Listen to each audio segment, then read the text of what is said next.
Transition over. We live. We live. All right, what's up, guys? Let me check over here real quick so I'm not too crazy. Make sure this is all correct. I think if you guys can hear us just fine. Can I get a mic check from everybody? Huh? Mic check. Mic check. Good evening, everyone. Well, if you hear the dogs, so I can hear everybody good, so I'm hoping everyone else can hear them good. If you can't, please speak up in chat, and I will adjust audio settings. So, welcome one, welcome all. Bots and cons, all of it. I mean, I'll just drop everyone's little hosting thing here because we got all the hostess with the mostest today. So anyone watching my screen and in the channel, I have to my left, Mr. Richard Wyatt. How you doing, Rich?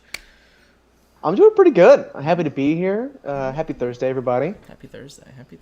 This is not our normal Thursday. We've been spending a lot of time over on Twitch, on Tech Talk, on the guy below Mr. Wyatt. How you doing, Vin? Doing all right. It's exciting to be doing something a little bit different on a Thursday. I agree. And then below me is Mr. Scott Landis. How you doing, Scott? good. Just eating. Sorry. You're okay. We all gotta make do. So It is dinner time. Cool. I can hear everyone. Other way, Dan. Whatever. Listen. All right. Come on. It's all hearsay.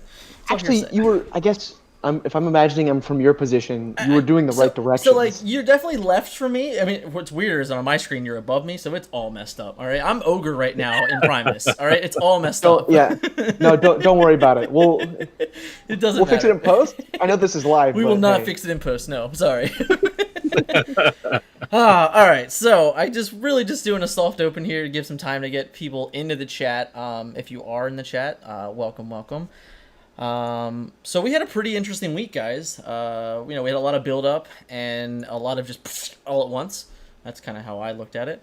But I'm pretty happy with the week. I think I think we got a lot of really sweet feedback. There was some bad, some good, but some things that were pointed out that helped us, correct text on the cards and everything. So all in all, it was, I said this to Kai, but it was like we know what it's supposed to say. And then we read it and miss it. And then someone finds it, we're like, oh, yeah.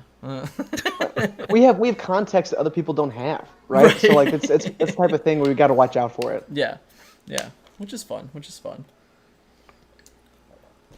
So we're gonna do this a little bit interesting tonight. I guess while I'm talking about it, I can bring it up. I'll just put the slideshow on there to run through a little bit. Is there anything that anybody wanted to start with, or just say about the set, as a starter, anything like that before we get crazy into it? I guess to jump in real quick, I mentioned this elsewhere, and to be honest, it's kind of escaping me, but I think it was on Tech Talk last time, actually. Funny that we were talking about doing something different on Thursdays, but there's something very unique about this end of it. And I mean, obviously the WotC guys or anyone else who's professionally created card games has clearly experienced this, but any creative also, where it's you work on a thing and then you complete it. And just like you were saying, Dan and Wyatt, that there's a lot of context that we have of the pre-stages, the early stages, the middle stage, and then obviously the late and now release stages, that now that these cards are out there, people can sleeve them up, air quotes. I'm very excited to see what people come up with and how the react. Like you said, there have been a lot of great reactions that we've had, but I'm also very interested to see what the reactions are 30 days from now, 60 days from now, 90 days, a year from now, whatever. That, how did things pan out? How do they interact with anything else once people have had a chance to digest it? There's a lot of cool facets looking at things from this side of the fence. Agreed. I think the thing that I'm most looking forward to, talking about intervals out of actual release, is just how they perform in the Alpha Trion tournament circuit. I'm really excited to see what the community is able to find, what they're able to put together, the synergies are able to assemble. I'm honestly just really, really excited to see what the metagame looks afterward. Yep. Mr. Hungry?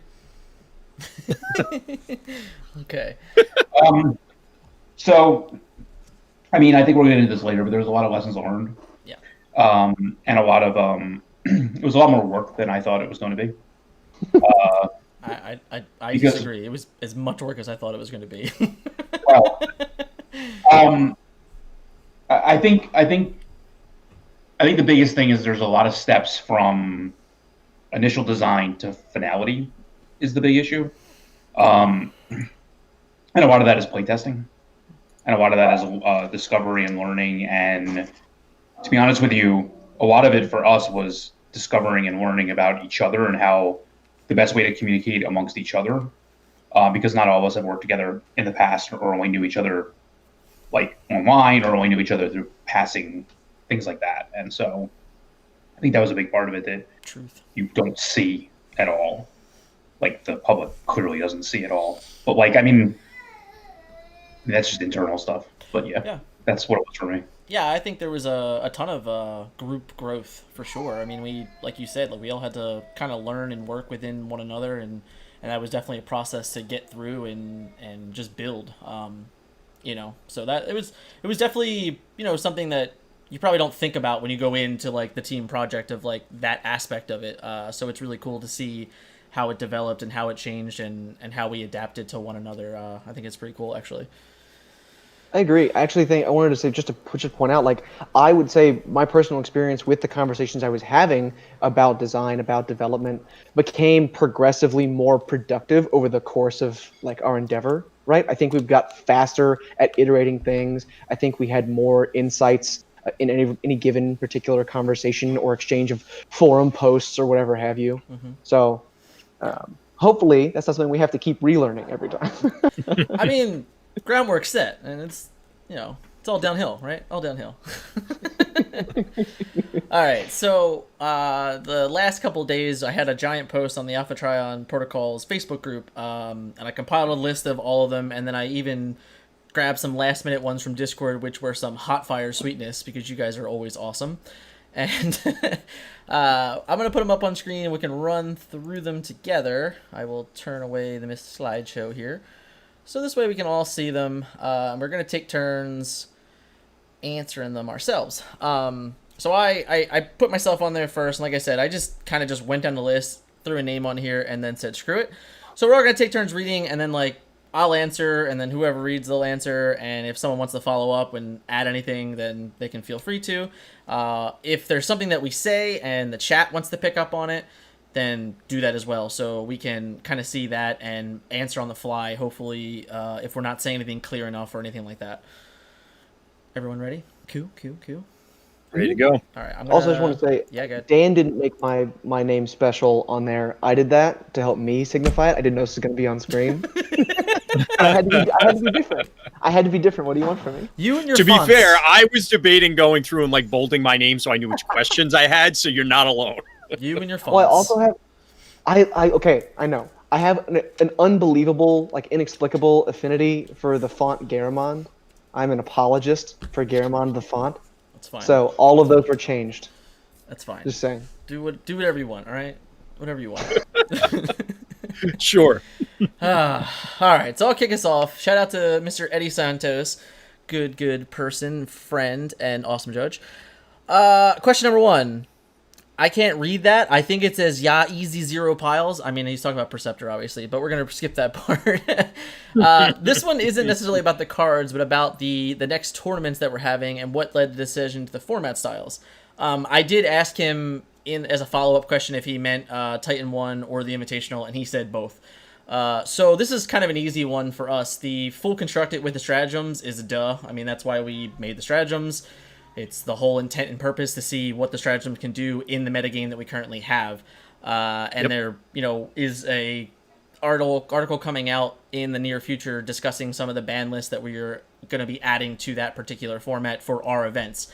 So there is that. Now, the Titan 1 format was, it was kind of just a discussion point for us, during the whole process of creating the stratagems of what level of power can we put these to match them up to the things in the current meta. And we've gone through, I'd say, many iterations of things that we could do to change the metagame. And, there is removing things, there is banning things, there is restricting things. Like all of these conversations happened over and over and over again. And one of the days, when I was on the phone with Scott, which is, quite often if we're being honest, but one of those days, Scott had brought up the idea of one Titan Dex and what that could potentially look like. And when he said it, it kind of stuck out to me. I'm like, that's an interesting idea. Like, why don't we just, quote, make that a format and see how it goes? So that's where the Titan 1 thing is coming from, which is going to be my Extra Life event on Saturday. Shout out to Extra Life once again. If you need anything, just hit me up and I will send it to you. If you want to play, awesome. If not, no big deal. But what Titan 1 is also going to be is it's actually going to be the October tournament in addition to the Invitational being played. So we're going to have the all-constructed format for the Invitational, and then the Titan 1 Alpha Trion tournament, or the Alpha Trion tournament for October, will be in the format with Titan 1 and the stratagems legal. The stratagems are not legal for this weekend. They're officially, quote, legal on Monday moving forward.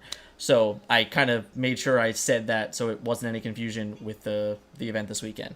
But yeah, so that was the whole idea behind Titan 1 of just trying to find ourselves a format that we can work within and feel really, really comfortable about it. Anybody else? I don't have anything to add to that. I thought it was pretty thorough. Wyatt! No, I'm kidding. It's Scott's turn. Yeah, it's Scott's name. Come on. Should have bolded Scott's name on the document. That's it. Maybe change I'm the font. I'm flagged. In yellow. This was from Christian Young. In the beginning of the tournament, I'm sorry, in the beginning of the announcement you guys made regarding the creation of new cards, I guess he means me, you said you guys hope to adopt an LCG model type game where a handful of rare cards are released each month. Do you hope to still hold onto that schedule? Obviously, the first set coming out later than that makes sense, given everyone learning the ropes of card creation and what works. Also, that schedule doesn't work out because of the workload. I think I speak for everyone that that's okay, because we'd rather have high-quality cards than fat. I assume he means fat amount of cards. I assume he means amount. By amount, not like the way I look right now. Christian, let us know. Let us know, Christian. Yeah. Let us know. Everything's oversized cards in Wave 2. Right. You heard it here first. So I think other than getting the cards out later than maybe like the schedule that was initially put out there, again, due to like the playtesting and all that, I think the model was pretty spot on. Like I would say this is the size of set that we were always aiming to have. For set 1 for sure, yeah. Yeah, I don't see any reason why we couldn't continue to do this on a more regular basis. Like I feel like even if we ever came up with a decision to we made a bunch of more cards, I still think we could split it up into a digestible format like this because of the fact that we're still running events on a monthly basis. So to me, if we stick to the other tenet, which is making sure that these are impactful cards, then I think the meta would literally change every month, or however often we did it. I don't think it's. Do I think we can get into a rhythm to have them out every single month? I still think it's gonna be hard, because I think in order to keep a cadence like that, it might require a lot more effort by people, and specifically a lot more effort by a formalized playtesting group that was not us. And I don't know that a month is enough time necessarily to react to feedback and make changes and send it back out to another outsourced group and take care of it that way. I just think it's a lot of because we would have to meet more often. I think in order to get into that cadence, we have to basically have a pool of 30 cards we're looking at, and then just dish them out in smaller increments. So I think if we reach that point and we have that number of them that are fully tested and vetted, I think that's where we'll reach that goal. I think that might be one of the lessons, one of the lessons learned, is that in order the playtesting in and out, here, go do this, come back to us, I think is really where that feedback loop is going to always just cause us more time. Because I think without that, we're not getting live fire testing. We're not putting videos out there to show everyone what we're working on. I think just talking amongst ourselves maybe not be enough at times. There was a few here, obviously, where we're yep, that's good, move on. Don't even bother. But I think for others, we needed that. So I don't feel comfortable that we would have a lot of impactful ones if we only kept to a 4-week schedule. Or there's also the chance that it's easier to miss things when you don't give yourself like some kind of Yep. window or buffer to allowing each card like its actual time to be evaluated properly. Making sure you have the right people doing the evaluation is really important as well. So yeah, I think as we formalize things a little bit better with like a core playtesting like team, I think that it might be more achievable. But I still think it's like might just be too tight of a turnaround. It's very much just ramping things up to some extent. I mean, yes, we obviously went through this process once, one whole cycle now, but we need to do it again. There were lessons learned the first time. There will be the 50th time. And it's finding the efficiencies, whether it's the teams that Scott was talking about, farming it out for testing, breaking things up into different roles or having different people look at different things, that it's going to get more efficient. And obviously the goal would be to release things as quickly as is appropriate and matches what our ethos for the whole project is. We obviously don't want to rush things out, but we also don't want to have humongous gaps. Yeah, shout out to Cameron in chat. He's talking and he's saying, I think like a set schedule of like 6 to 8 weeks is probably going to be realistic for anything that we do. I mean, it is somewhat easier once we have the flow and understand what needs to work for probably any number of cards in the end. But I think what's also important and particular to what we're doing with the Alpha Trion tournament series is that we are not playing the same format every month. So we don't need to even afford the idea of, hey, this happened in this event, we need to react right away and create, like, we don't need to do that, because since we're going to be doing a rotation of different formats, and that's why we've been testing out, the Titan 1 format and the quote block format and even the Junkion format, which in this particular set didn't get touched on at all because none of these cards have rarities, but we've already had conversations about, moving forward, we need to have rarities on cards as well, because we like to interact with Junkion if we could. So it's all those things that I think after seeing everything, after doing everything, it's not going to get any easier. So it's not like, yeah, I think we can do them in a month, because I don't. I actually, I think that maybe when we first looked at it, we were probably a little overzealous, and that was something we learned very quickly. So I would hope for the 6 to 8 week process. That would be my guess. Shout out to Nick in the chat, who's also saying that, as said, a month may be too quick and not allow the new cards see a wide amount of play before the next set comes out of the pipeline. There is something to be said for giving these new releases some breathing room as well. Right. Yeah, and to just answer the last part of the question with the, like, I think it's like a set size type question with the fats part of the set. The one thing I'll just address about that is just in any one of the sets, even that has happened, like the WotC sets that came out, such a small percentage of the cards actually see play, period.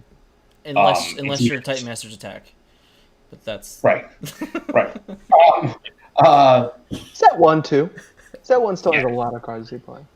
But, like, in general, like, I think our goal is not, like, we're not selling cards. So, like, we don't need that. Like we said in the beginning, like, the sets don't need to please anything other, like, outside of a stated goal. So, like, it's easier to make smaller, more impactful sets because we want each one of the cards to potentially see play, like, at a higher level. So, it's just we're not going to have large sets because I just don't think that we're not going to have chaff. So, yeah, like I think Mark Rosewater, his example, talked about like the need for bad cards in packs, but we're not necessarily trying to create limited environments, right? So we're not trying to give you curve filler. We're not trying to give you things that perform a functional role inefficiently. We're trying to create cards for a competitive metagame. So we don't need to reprint Improvised Shield and Handheld Blaster. All right, Wyatt, take it over. Okay, so the next question comes from Andrew Nixt. And first off, he says these are looking good. So first off, Andrew, thank you so much for your positive feedback. We appreciate that. Clobber time. But additionally, he wanted to ask a specific question, actually, in regard to the rally strat, which is for the super rare Bumblebee Legendary Warrior from Wave 1. He's asking, does lose the initiative, the secret action, trigger for the opponent when Bumblebee untaps? And the answer to that is yes. So this is a rules question. We're going to get a lot of these when it comes to these types of stratagems. Some of them have some wonky rules text in the way that like they do things that haven't been done before. But yes, that will interact with the Bumblebee. He will still heal the 3 damage. You'll do as much of the ability as you can.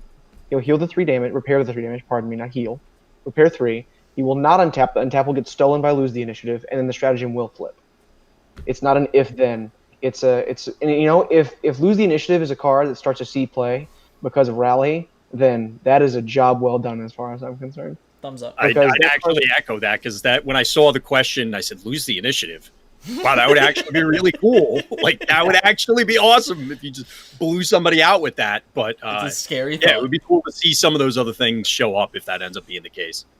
Yeah, but that's one of the stated goals, like from the outset, was that we were trying to create a metagame in which cards had more utility. That's one of the stated reasons behind us even looking back towards the Wave 1 characters, the iconic versions of these characters, bringing them back to relevance because we want added utility in a broader metagame.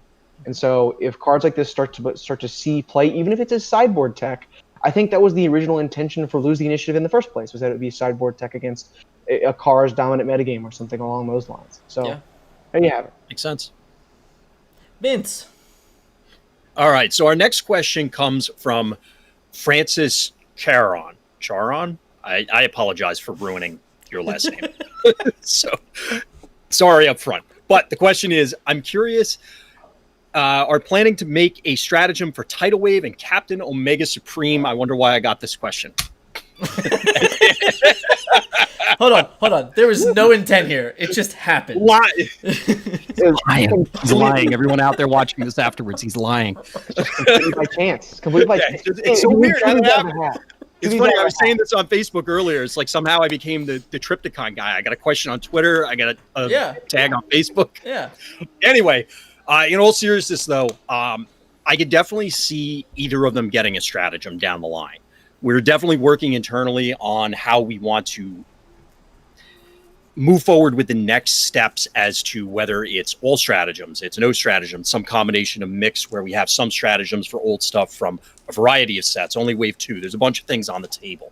But specifically for these 2 characters, I'll take Tidal Wave first. I think Tidal Wave could be better served, especially at first, just by expanding his available character pool. He doesn't necessarily need a stratagem, although it would certainly help. But even when we first were shown Tidal Wave by the WotC team, one of my first thoughts way back then, before we saw all of Wave 5, was, okay, now we're on the lookout for all these other future little characters in these other tribes. Wah, wah. Yes, but we could always, no spoilers yet, but we could always introduce some of these things to buff these other characters. So point being is that it's not necessarily always going to be stratagems for these old characters. They're going to be either new battle cards, new partners that could buoy these characters. New tribe symbols. What was that? Like tribe symbols. Oh yeah, tribe symbols could definitely help. There's a lot of different ways to do it. Now, Mega Supreme, personally, I would lean more into the stratagem there. I mean, Tidal Wave has it kind of natively, okay, well, I reach into these other buckets for help. Omega Supreme is kind of on his own. So I won't say that either of those are 100% ruled out, but I will say that we probably want to look for, I guess, more creative solutions to try and bring those guys up to par. Yeah, I mean, in addition to that, one of the things to look at is it may have been the case that WotC actually left room so that they could give them buffs like in a stratagem and down the line. Yeah, because both of those character combinations are fewer than the full 25-star lineups, right? Yep. Like Tidal Wave is 24 when you add all 3 together, and Omega Supreme is, I'm going to get this wrong, 22 or is it 23? 23. I'm pretty sure it's 23. No, is it 24? Right? I think it's just 24. It's no, it's 22? It's 22. Scott is miming and while eating at the camera. Right. I think it's 22. I thought it was 888. I guess it's not. 877? No, that's Tidal Wave. 888 is Tidal Wave. I think it's 778. That makes sense. Yeah, whatever. It's not 25. Either way, your point is definitely correct. Your point is definitely correct. Okay. Me? I believe you're next, yeah. Oh, you, Dan. A Mr. Arbitrary Hero. Who's this nerd? Just kidding. Love you, Cameron. Why didn't Optimus Prime get a stratagem? Yep, that's a good question. So, I mean, obviously, we tested Optimus Optimus was probably easily one of the most. Of course, when I have to talk, you want to come. Come here. Aha! Optimus Prime, obviously. Mwah. He's got the real scoop. So Optimus Prime had probably a lot of work into him, and literally even midstream, Vince and I were changing this character on the fly to even attempt to adapt to a meta that existed.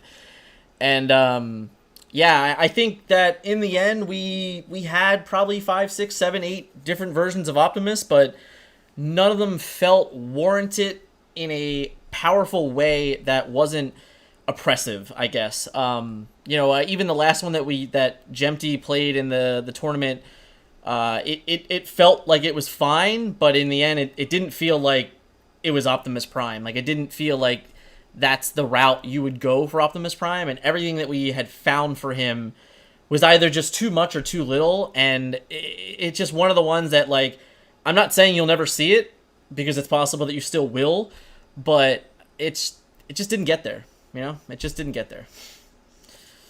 I'll say a couple other things. I think one miss might have been that we never even thought about the other two Optimuses either. That's not true. I did, but it's okay. Go.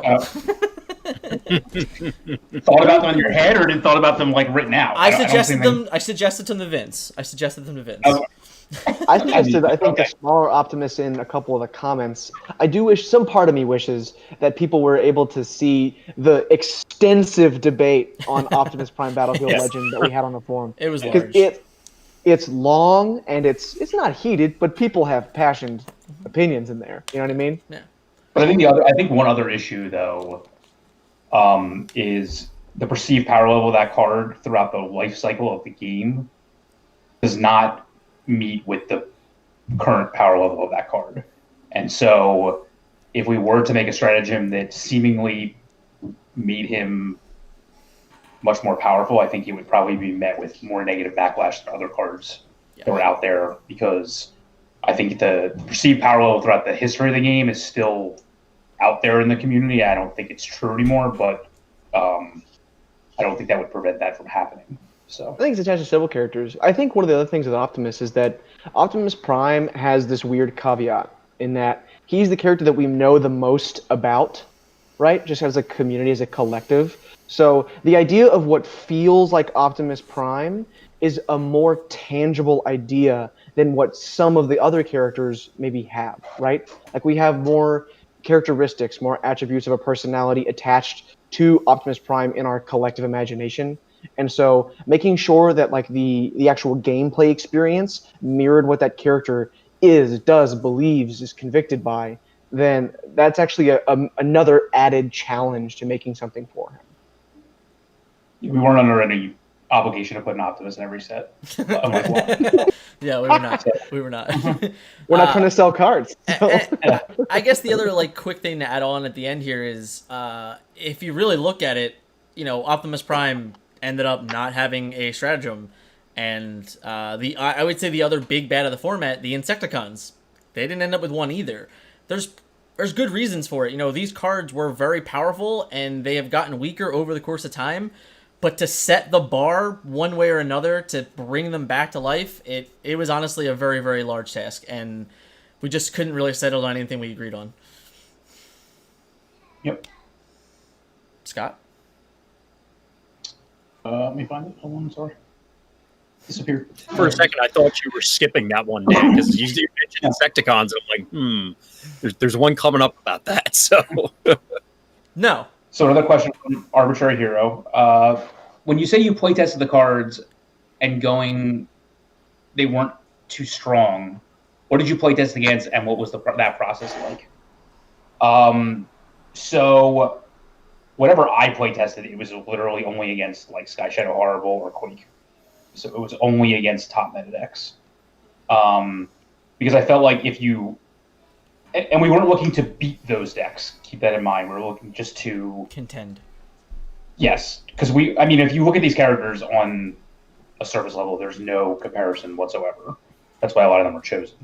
But their health pools were too low. Their stats are too low. Their abilities are not impactful. They take too long to get going. Like, whatever the reason is, against the current top meta decks. So if they couldn't hold their own with the stratagem, then it was like back to the drawing board at all, or just acceptance that was just the way it was going to be. So that's where most of my testing was. The rest of it was basically just watching other people play test them against each other or play test them in a more wide open format whenever that opportunity there. But like for hardcore play testing of one that we felt like had to be adjusted, it was only against top meta decks. Yeah, I mean, so did I. I tested against Sky Bowl of actually various builds. Quake, both the Doomshot and Grax variants, the Swap Heads decks, or this deck. There's really only one deck, right? Anyway. And then also, like, depending on which one I was testing, I either tested against Perceptor Pounce, the secret action heavy deck, or I playtested against SS Perceptor, the blue version, because those are the only blue decks that really have seen any kind of success in the wider full constructed format up until this point. But just in case, to make sure that there weren't play patterns that were particularly oppressive against blue, given that the orange-black is dominating the metagame and largely what we were targeting with the specific areas that we're trying to put points of power in regarding our stratagems. Yeah, I mean, I play tested against like whatever random thing somebody wanted to play, so I was all over. I also did a lot of like, I was the Sky like the Sky Shadow Bull, or I was the Quake, things like that too, because I think that information is valuable also to see it from both angles of like, as the Quake player, what can I do to adapt? As the Sky Shadow player, what can I do to adapt? So I think those, like, that side of it also has to be important, because like I said, we weren't pinpointing specifically to beat these decks. We were pinpointing specifics to create different cards being played, like a quote, lose the initiative, for example. So when you start looking at these things and like, oh, well, what can I play to answer those things? That all came full circle, and it needs to be seen from both ways, as the new card and as the old. Yeah, absolutely. I mean, it doesn't even have to be something quite so outlandish or fringe as lose the initiative either, right? Like, there are cards that have fallen out of favor in the competitive metagame that we would love to see back around, things that are favorites or staples from previous eras, right? Look at Armed Hovercraft, for example. When was the last time you had someone play one of those against you and win? Right? I mean, they're in like every blue deck because it's range and Perceptor plays it, but I mean, yeah. But like most of the blue decks, like they have specialist characters, or like Armed Hovercraft doesn't do enough. Like Sturdy Javelin is just better in those decks a lot of the time. Mm-hmm. Like, yeah. I think you've seen a max of like 2 Armed Hovercrafts in some of like the I mean, you rarely see like the suite of 3 anymore. I agree. Yeah, but just bringing that card to actually being like a relevant thing people had to worry about, I think that's something that we would love to see come back around. Anybody else have any more thoughts before we move on? Okay, cool. So I'll go. This is my favorite question of the whole entire thing. Okay, so Arbitrary Hero asks, man, we've got a bunch from Cameron in a row here. But it's okay. So he asks, who did Stefan hold hostage to ensure that bugs did not get an update? So first of all, Stefan is a very nice man, and he held none of us hostage. That's not true. He holds me hostage all the time. Okay, well, I had no prior knowledge of any hostage holding. I can guarantee you that I was not privy to any information regarding that kind of stuff. But as far as bugs getting an update, I think that one of the things Scott mentioned, we were talking about Optimus Prime not receiving a stratagem, was that there's a huge perceived power level of bugs among just the larger player base. In particular, there's a pretty large contingent of the game playing population that really dislikes the play patterns of bugs. But one of the other things is those characters are some of the closest in Wave 1 to the kind of threshold of stats, output, damage, et cetera, that Wave 5 characters have, right? I mean, Bugs was competitive as late as Wave 4. It was still a deck that did okay at PPT Orlando's qualifiers. Top 8 at EI. Right, it top 8 at EI. That deck has been good in recent memory. The only Insecticon that we really looked at seriously giving an update to was Bombshell. Because Bombshell 1 kind of lends himself to a different lineup, being, I think he's 8 stars base, on top of the fact that the stat line on Bombshell is much more defensive than the other Insecticons. So the idea of being able to potentially give them a different identity or make their lineup look different on purpose, give a strategic choice to including either one or the other, Bombshell or another lineup of Insecticons, was something that we actually really did look into. Mm-hmm. We couldn't arrive at anything that we felt was both flavorful and fun to play. while hitting our other objectives, right? Which is that creating things that are impactful but balanced, and bring characters back to relevance. So Bugs didn't get an update. The only thing we really looked at was Bombshell. And I'm not excluding him from getting an update down the line because I think Bombshell would be a really cool fair character. And if there's ever supposed to be some kind of actual mid-range deck in this game, that I think would be interesting to see there. So who knows? Yeah, I think you really hit the nail on the head on a number of levels. But the one that I wanted to repeat was the perception of Bugs, because I actually had a conversation, ironically enough, with Stefan about exactly that subject a while back, and it's just similar to Optimus Prime. People are shell-shocked. People have PTSD, however you want to phrase it, about Bugs, regardless of their current status. It's just, well, Bugs was insane back in the day, and I'm telling you, if Blaster or Airstrike or pick any other arbitrary aggro deck was there in the beginning instead of Bugs, people would have the same animosity towards it as they do Bugs, and probably would not hate Bugs nearly as much if it showed up in Wave 4 or Wave 3 or somewhere later in the game. I mean, really good aggressive decks tend to do that, right? Yeah. A lot of people. So in many games, that is the case. Not just Transformers, right? Like lots of people like to try and set up a thing. That's how they engage with the game. Is like to set up this big, house of cards, and aggressive shells really just completely eschew that that's part of the game. Exactly. And so that's where they earn a reputation like that. It's not as if they are bad for the game. They make you respect them, and that's a hard lesson to learn from time to time. So public perception and power level perception can be negative in regard to that. Absolutely. Vince? Yep. So next question up. This one I'm actually going to need probably help with. So I'll give my 2 cents and then kick it to the other guys as well. But this one comes from Cameron. You may have heard of him before. He's that arbitrary hero guy. But Cameron asks, one more. What current meta issues do the Alpha Trion protocols believe the stratagems do not yet address? For my part, I think, as pretty much everybody has much more eloquently put it than I have, the intent was not to displace the existing stuff. It's to supplement, which we've harped on many times before, but also tonight. And that if you look at, say, Quake or Sky Shadow X, or just the Titans as a whole, or whatever your feelings on Wave 5 are, or any of these other topics that have spawned, thousands of topics across the various social media places, you'll notice that it wasn't, okay, well, this deck or these decks or all of them are now dead on arrival, and the hell with all those things that you guys were doing. Here's our new stuff, only focus on that. So as a result, if you felt that some of those issues were there, they are lessened, they are deadened, but they are not necessarily 100% eliminated. So there are definitely things that I could see, and we've already started discussion for things down the line, again, without going too far into it, but there are more steps being taken to address certain things, but we're trying to be cautious about how we don't want to just, meteor from space and completely wipe out all life of Wave 5 kind of thing. So we're trying to tread carefully with a lot of it. And that's kind of, I guess that's the long and the short of it. What about you guys? Do you feel that there was something that we definitely should have dealt with, I guess? Can I steal Scott's answer? Uh-oh.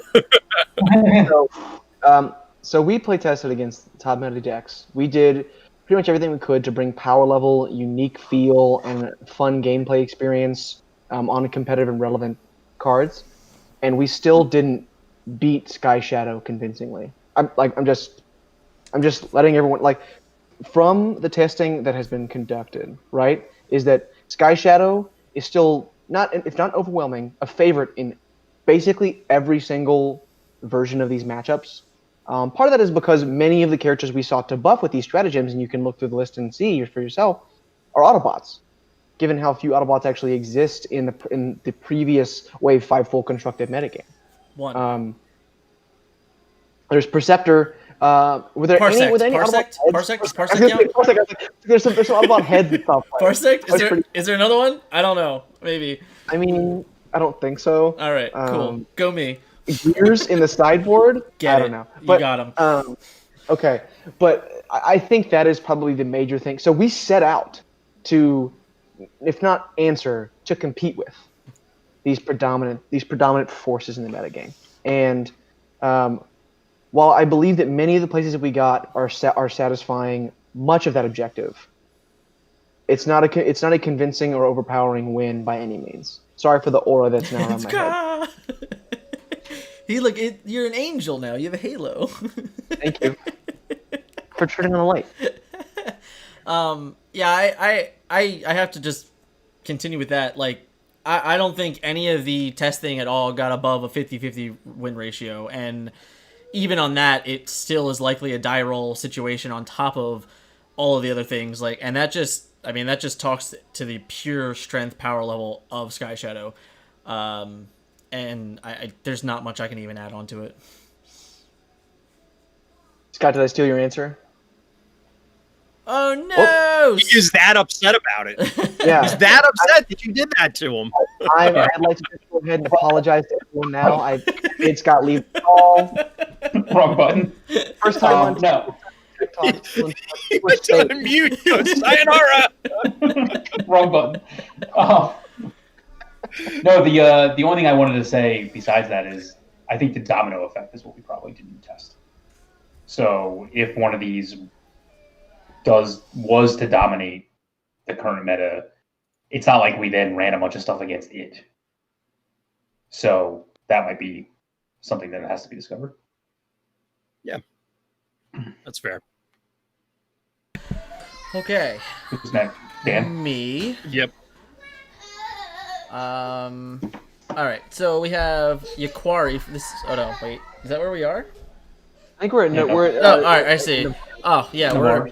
we're at Navarre D. Carlo. I'm sorry if I messed up your name, just like Vince. I apologize. I did not mean to.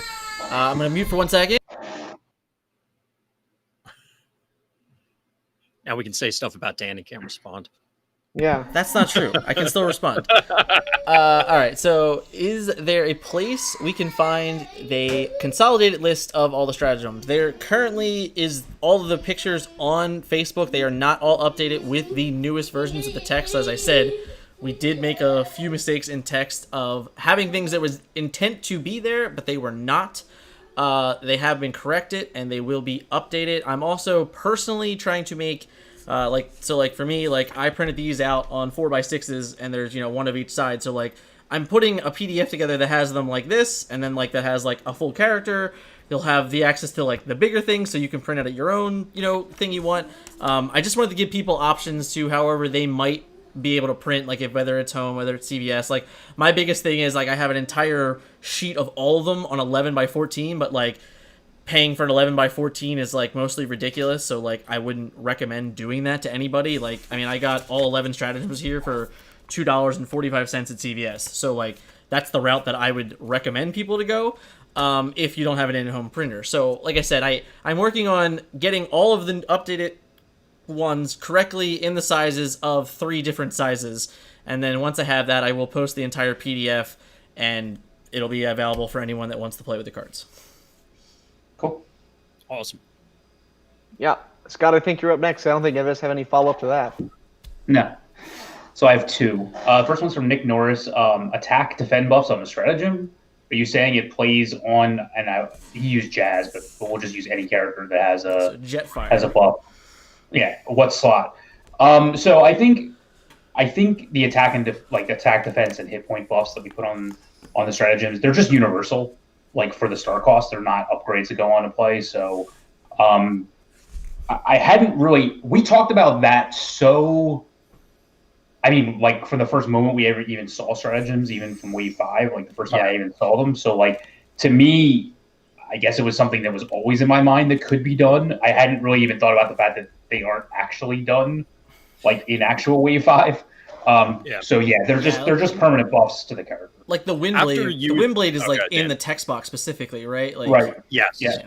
That's what I was going to bring up. Is that when we when it was first suggested, and I think Scott, yeah, you were the first person to bring it up, that we should set them up closer to how upgrades look just visually. And we all love the idea. And then somewhere through the process, we look back and said, oh yeah, they didn't do that before. I personally, and not to pat ourselves on the back too hard, but I prefer this visual layout. Like, it just logically makes more sense to me.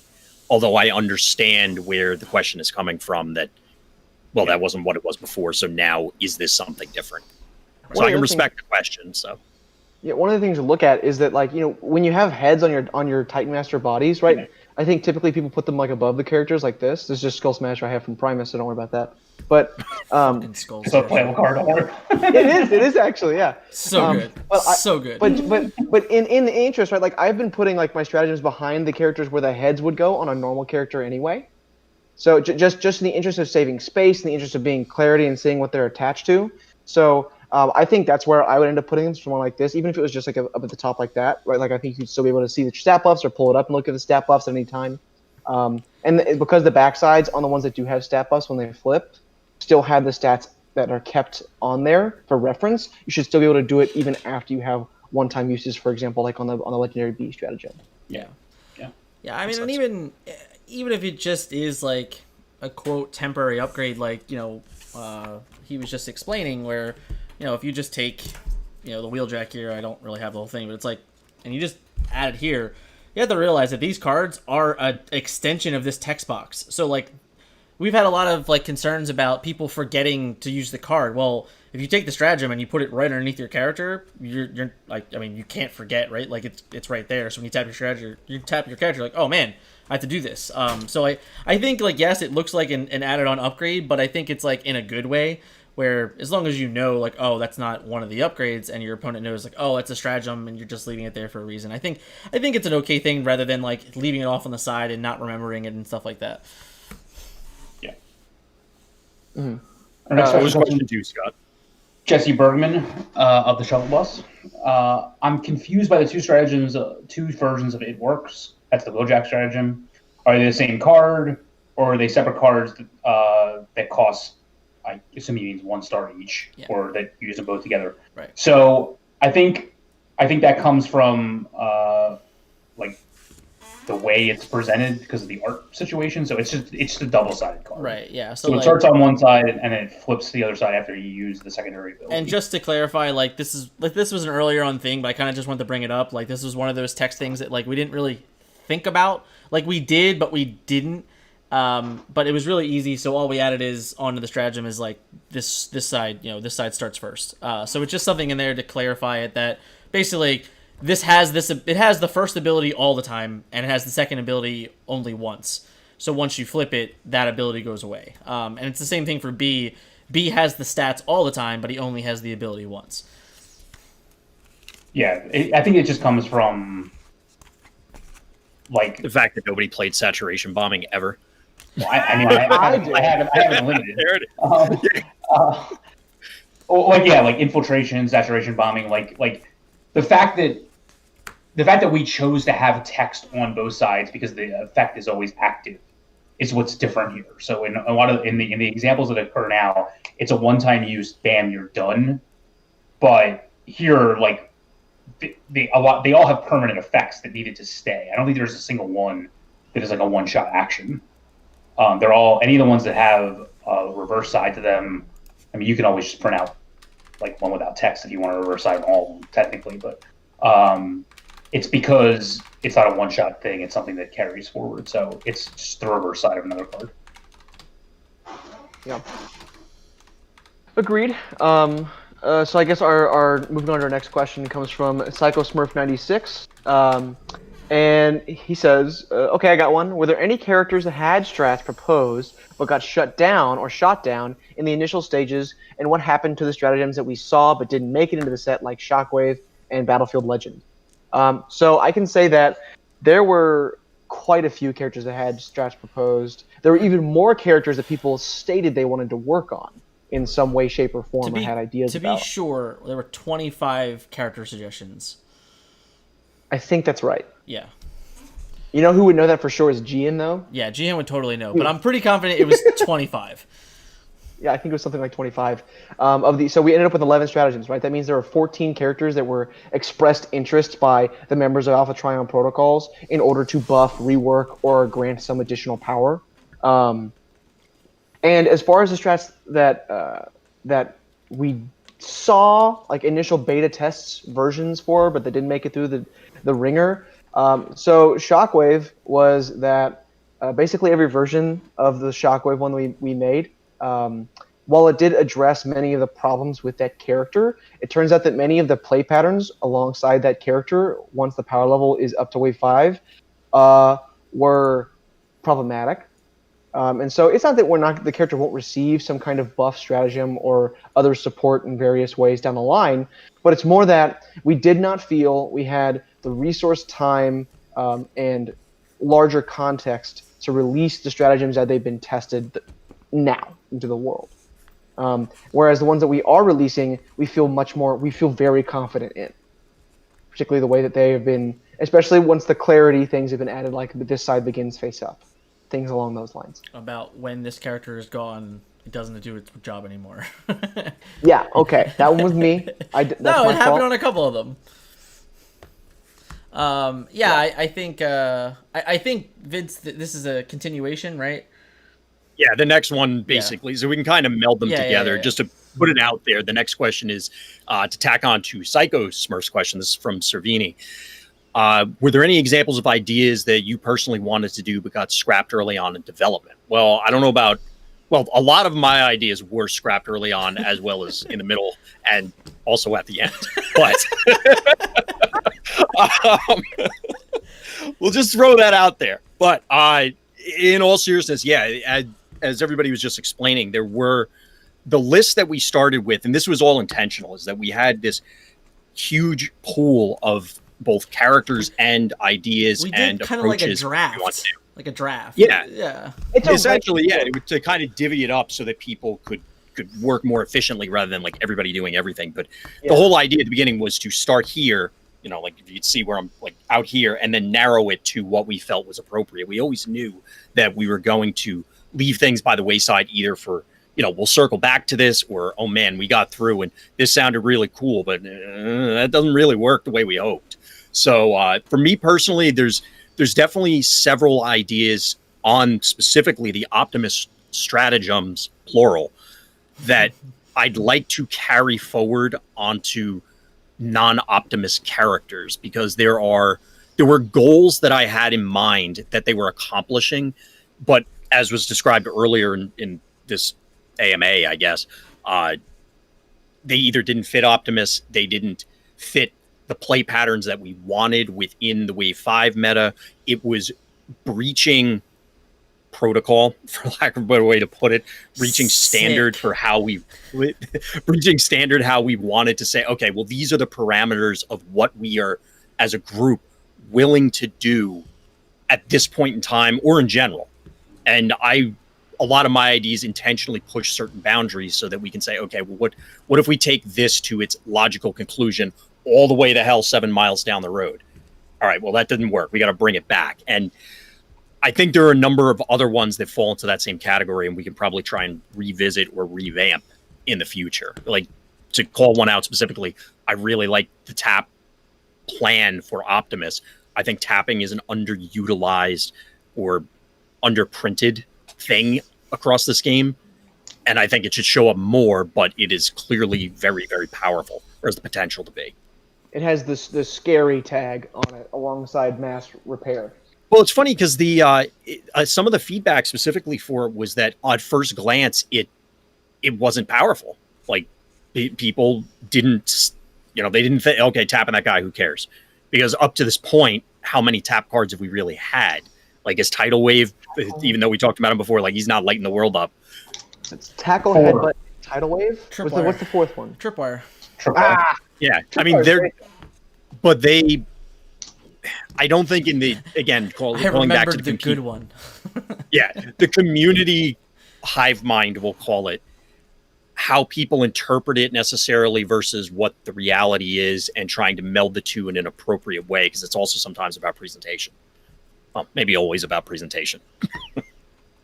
What about you guys? Was there anything specifically on the cutting room floor? No, I mean, I think we had. I don't know. There wasn't anybody that I think was left off the initial 25 list. I don't think there was anything that was missed in terms of that. No, as a collective use, not as a personal use. The only thing I'll add on and tack on to Vince is the information gained is still the information gained.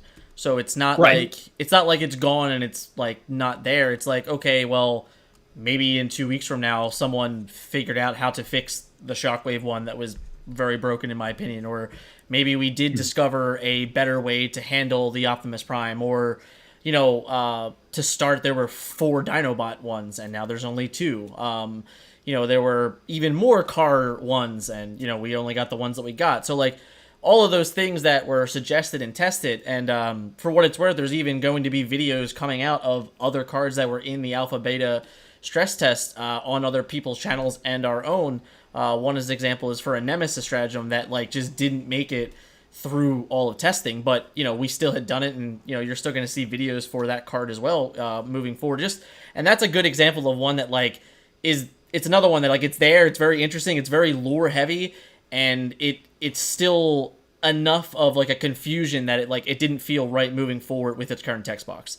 But yeah, I think like the 11 we got were, in the end, they weren't the end-all be-all for set 1, and I wouldn't expect that. I do expect some more stratagems from set 1 to probably come out, in the future, because I felt there were probably 3 or 4, or maybe even like 5 that were close, and they probably do just need a little more tuning, a little more fining to really get to where we would be more comfortable with releasing them.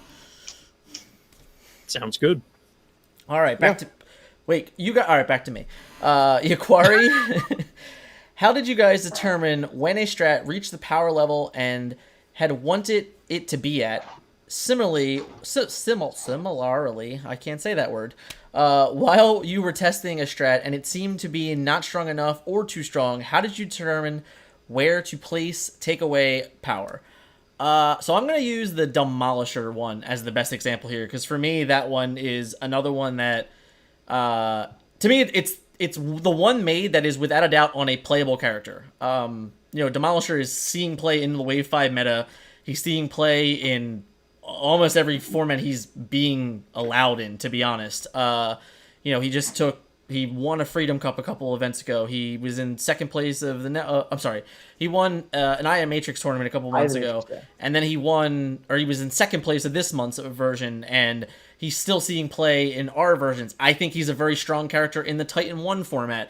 This is a character that is very, very strong already at its core, which is probably the reason why it's 2 stars.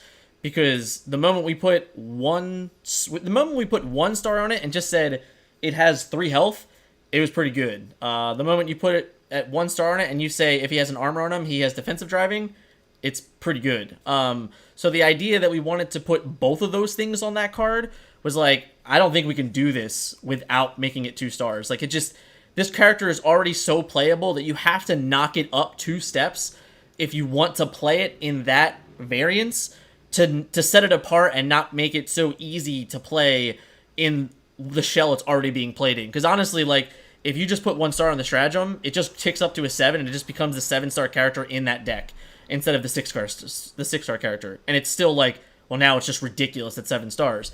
But at 8 stars, it forces the 4-star it forces the 4-wide decks to change their lineups and definitely have a weaker 4th character if they still want a 4-wide version. But what it also enables is that it potentially enables a 3-wide set with an 8-star tank that they didn't really have access to being playable at all. And if you take him up to that 8-star level, he gains a ton of leverage, and I think it's very, very impactful to me that's a character that I actually think, with the stratagem in particular, creates really interesting sideboard options, to be honest. I totally agree. I think... Sorry. No, James, you're good. Go ahead. No, you're good. I was just going to... Demolisher had the least room to travel. One of the things that we started basically every single one of the suggested bots to work on or work for in our original kind of like design early stages was a list of pros cons, right? Yeah. We had a list of what the character does well, what the character did uniquely, what the character had going for it, and then the places where the character was falling short. in regard to average stat line, effectiveness ability, speed, flip intensiveness, et cetera, et cetera. I could go on in regard to those things, right? So given that we started with an evaluation of how the character stacks up in the larger context of things through all of the cards printed through Wave 5 at that point, meant that we had a kind of laundry list of places to target that we could either take stabs at or take kind of like things we're confident we're going to match or fill the hole or patch whatever problematic portion of the card existed, whether it was to speed it up, whether it was to buff the stats, whether it was to do some combination of those two things, or whether it was to give the card a bit of a game-altering effect to make it relevant in a way that it hadn't been before. So, and occasionally, one of the things you look at, I think, Dan, you brought up the example of Demolisher, who we decided, this card is just really good.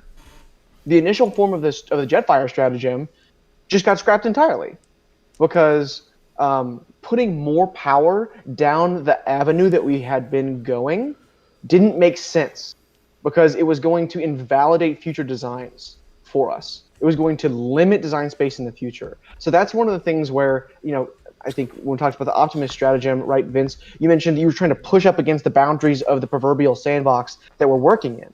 So that got done with other characters as well, right? It got done with Jetfire, and then we hit the boundary and went, that still isn't far enough in this direction, so I guess we have to pick a different direction. Scrapped it and started over. So that's one of the other things that we started with, or we ended up doing. Yeah. Scott. Hang on. Another question for Sir Beanie. What are some key takeaways everyone discovered in this process, and you will take with you into Wave 2 to do that even much better? Well, we're having a meeting after that to discuss that, so I can't 100%. So I'll just give you. I will say that the way the question's asked, that we'll take with us into Wave 2 and do that much better. I think one of the biggest takeaways that I had was, I don't mean this literally, but there's only so much room on a text box for a card. So if a character needs the entire text box filled up from start to finish, like the entire thing, it's just too much. There's only, I think a lot of what I took away from this was that the audience we're trying to serve only has a certain, like any audience you serve at all only has so much of an appetite for changing a card so wholesalely that it's not too much to grok at one time. And I think, like if I showed you the original Slug stratagem, I mean, it had like 4 different abilities on it and things like that. And there were a lot of stratagems along the way that were going to have that because I just want to quote 1 second. The Megatron one. Holy shit! I was literally. That was only a text. I was literally on Discord with Vince and with Scott, and they were talking, and I was on mute, and I had to stop working, unmute myself, and say, "That's ridiculous." We needed a bullet list for all the ability. Like I've seen it on Magic cards where there's literally bullets on the card text to define each separate thing. It was because that's what I feel. I mean, to be honest with you, that's what I felt like some of these cards needed. Mm-hmm. Like, and I mean, you're not wrong. and for some of the ones that didn't get made, that was a big part of it. So I think the most important thing for me was there's only so much you can do before you need to just create a whole new card from scratch, and that you can move those abilities from one. Because like when you're creating a character from scratch, even if you hold to some, I don't even know if this is true, some tenet that like it has one ability on one side and one ability on the other. That's at least two separate abilities you can put on a card.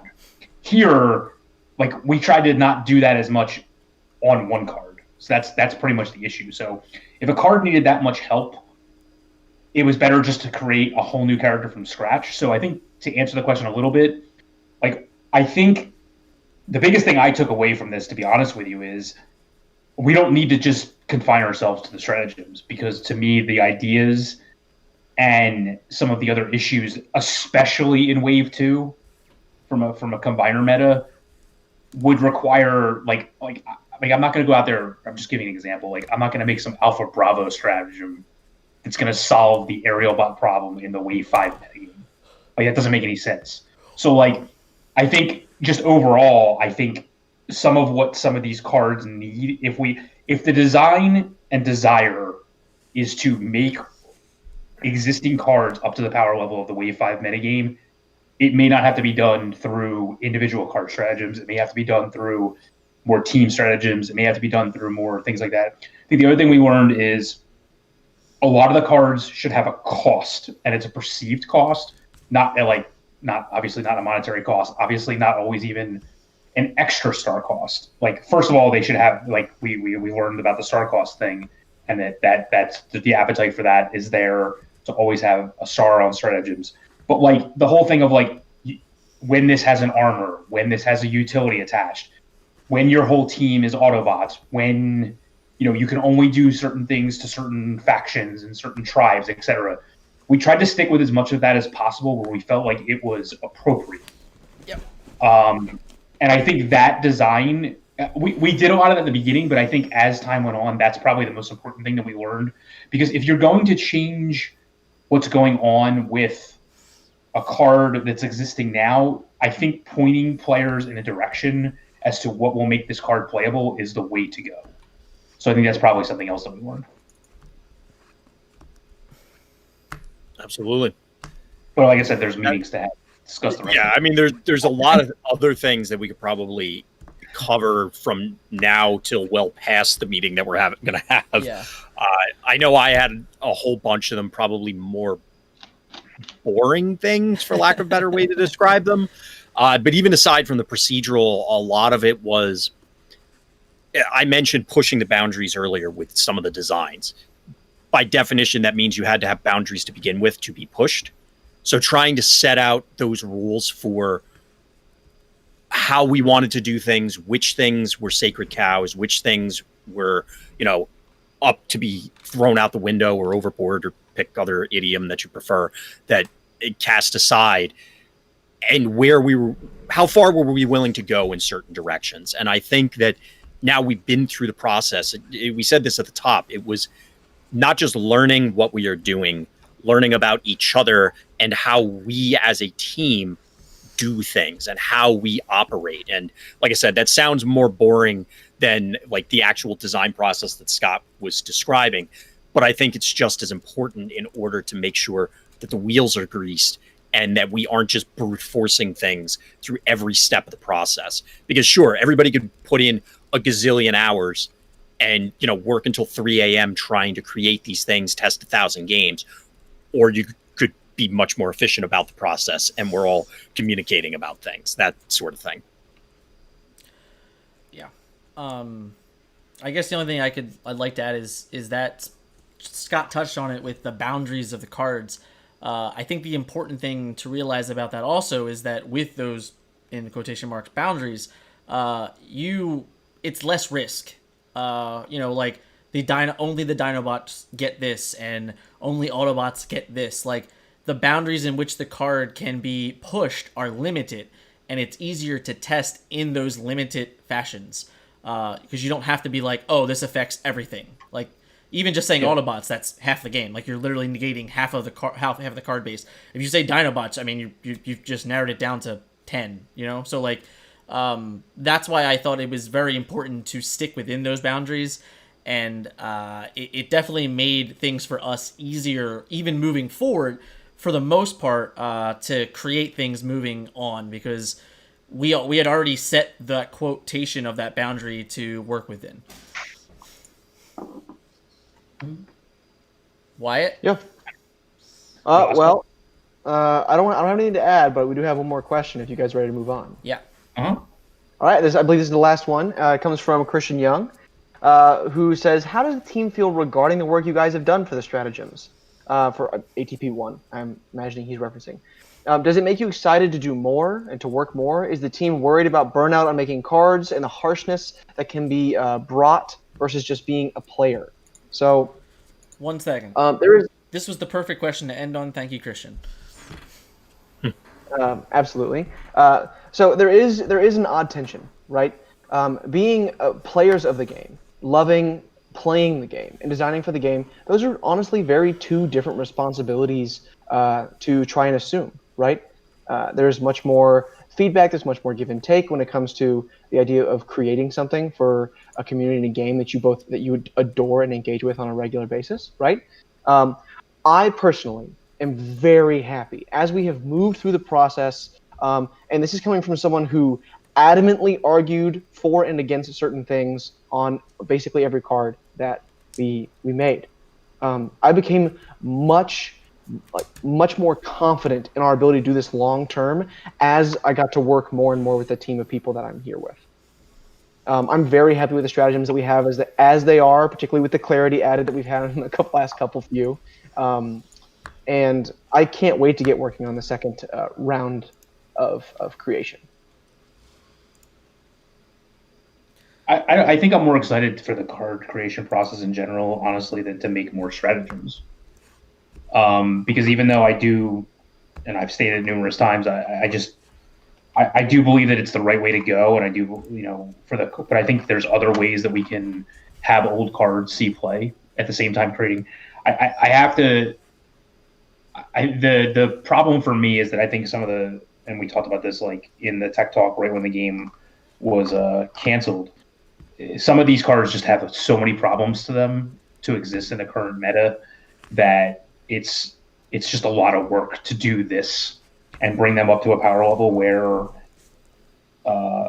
they're acceptable. I also think what has been challenging for me personally was the appetite for improving some of these older characters isn't there as much as I would hope it would be. I was hoping people would just be more willing to, let me crack open my binder and use this character who doesn't see as much play. I think there might even be more appetite to just playing new things from scratch. I'm not sure. Because there's no preconceived notion of the way the card should operate. So that I think that might just bring an opportunity for that to try something different next time where there isn't as much of that going on, where we're not going to lock ourselves into, okay, next we're going to do wave 2, next we're going to do wave 3, etc. So that's been challenging for me. In terms of like being a player versus a creator, that doesn't bother me. I'm involved in the game on a whole different level than just being a player since day one anyway. So that part hasn't bothered me at all, personally. Vince? I guess to start where Scott ended, I'd agree that it's obviously different, as we were talking about earlier, looking at it, the game from this end compared to the player, especially a competitive player end. But it's just different. I wouldn't say it's necessarily better or worse. I mean, I take that back. I guess for me, I prefer it to playing, but I played a lot and still play a lot of card games, this one included, and maybe it's the new freshness of doing it that makes it more enticing to some extent, as opposed to I've been playing card games for decades, plural. So it's like, I know what that experience is. This is a new one doing it in this capacity. I mean, everybody's probably, dirtled around and taken some kind of notepad and scribbled ideas, but trying to do it in a methodical, organized fashion to produce something that's worthwhile to hand off to other people and say, yes, this is a finished product. Have fun. As far as going into the next stuff, because of all the lessons learned, I'm definitely excited to try and apply those. It's coming in, having one set of expectations, and then where I sit now compared to where I thought we were at the beginning of August or July or whenever, the first set of meetings were.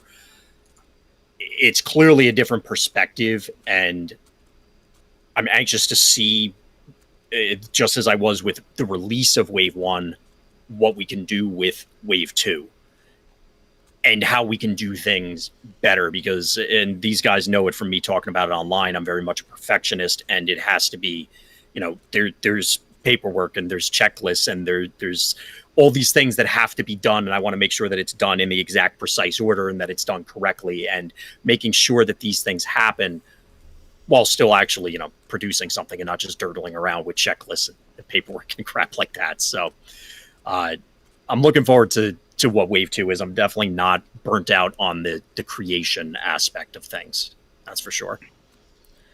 I wrote 3 pages today on the problem with combiners, for example. 3 typed out. Only 3? Did you post it yet? I'm not done yet. I'm not done. Yet. Okay. Yeah, it's I not. mean, It's not 3 pages. I swear to God, it is. No. It really is. It's on my computer. Is it? How many Hold on. two of the Double? pages are Hold on, pictures. hold on. You Double will not, spaced? You will not only be 3 pages. It will be more. Oh yeah. Is it double spaced or is it single spaced? Oh, it's double 'Cause it was- spaced. It's single All right. spaced in between. It's like double spaced between paragraphs. Yeah. Anyway, Yeah. so here we are on September 17th, nearly 2 months to the day. And I'd like to just say I couldn't be happier with the way this first set turned out. Honestly, I think I think a lot of these cards, maybe they looked overpowered, maybe they looked underpowered, maybe they're just like, that character was so unfixable, I don't know what this does for it. And I think that's a good thing, because what it means is that it's going to be put in the players' hands, and the players are going to have to figure it out. It's not just, oh, this is easy. And I think that's also very important. And there's just so much that happened, and it's kind of amazing to me that it's already been 2 months to really think about it like that, and to realize, like, wow, it's been 8 weeks that we've been working on this project, and it's pretty sweet that we're finally delivering it and setting it free, and now we get to get all the fan and hate mail that comes with that, which is fine. I mean, it's, not everyone's going to like everything, and that's fine. It's that's hopefully what we, the only thing that we can absolutely hope for is that you give it a shot, you take it a chance, and, maybe you do find something that's broken, and maybe you find that it's not broken. And I think that's the point here, is that, all these cards that are flipping on the screen, they had an endless amount of talk, an endless amount of testing and theory, and they went through, 7 people, 8 people on a constant basis, on a weekly meeting basis, on a daily forum post basis, that this was a never-ending stream of information that was going from committee member to committee member to committee member, all throughout, and this was not taken as a joke, by any means. I take all of this incredibly serious, and, I wouldn't have accepted anything less than what we delivered, because I do believe what we put out there, has been vetted. It has been included in many different things, and I trust that people are going to find serious fun, even in the level of casual fun, with these cards, and through all intents and purposes, that's why we did it. But there is no more questions left. So if there is anything anyone else would like to add to that, we can do that. If not, we can kind of call this one a close. And, I think it was cool to get the feedback from the players, and, from, like I said, this was from Facebook. It was from random comments on throughout all of the different Facebooks. It was from the main post on the Alpha Trion Protocols Facebook page. It was from our Discord ourselves. Just because we're done with this quote live feed doesn't mean that we're not going to stop answering questions. So if you do have another answer or another question, comment on this video, comment on the Facebook. It's all there. We're all active and always looking for answers. If you want to join the Discord, I'll put it in the link of this video. We have an open Discord. That general chat is open to anybody that wants to be there, that wants to come in and be respectful and enjoy our community as a whole. So I'm excited to finally see these cards go out and see what players are going to do with them, and see, how impactful they're going to be. Everyone happy? Absolutely. Well, thank you guys for this evening.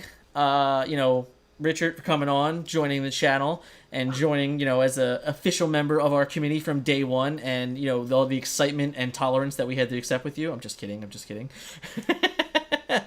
And, Scott and Vin to join, come on, and, I felt it was important to hear as many of us as we could, and, there was us in the video, and there was others in chat. I believe everyone was there at some point during the night. So, as a whole, this is it. This is the end of set 1, which only means that set 2 begins in about 8 minutes when we start our meeting. So Can't wait. Never been stops. fun. It's not, we said this months ago. No days off, right? No days off. Thank you guys for watching tonight and enjoying the stream. And if you're listening after and you have any questions, please feel free to comment. And we'll see you guys later.